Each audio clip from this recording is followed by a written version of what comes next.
Shalarth ID घोटाळ्यातही खराचा सहभाग असल्याचं समोर आलंय। भावासह अनेकांना त्यानं शालार्थ आयडी क्रमांक मिळवून दिलेला होता। शाळांना मान्यता देण्यातही खराचा सहभाग असल्याचं कळतंय।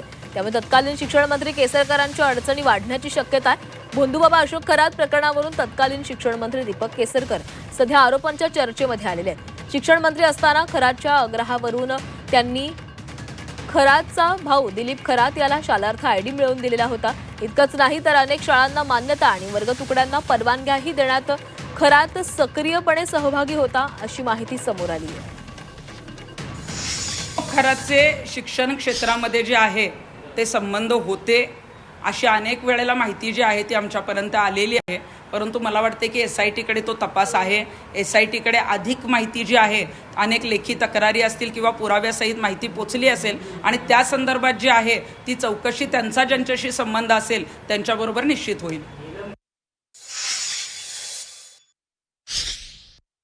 जेव्हा हे भोंदू लोक असतील किंवा एखादे बाबा लोक असतील, यांचा जेव्हा थेट संपर्क एखाद्या मंत्र्याशी, एखाद्या आमदाराशी, खासदाराशी येतो, तर त्या टायमाला अनेक लोक त्यांच्या मार्फतसुद्धा आपलं काम करून घेण्यासाठी त्यांचा वापरही करतात आणि तेही स्वतःला वापरून घेतात। म्हणून संबंधाचा वापर आता तो गैरपद्धतीने केला गेला की योग्य पद्धतीने केला गेला हे पाहावं लागेल।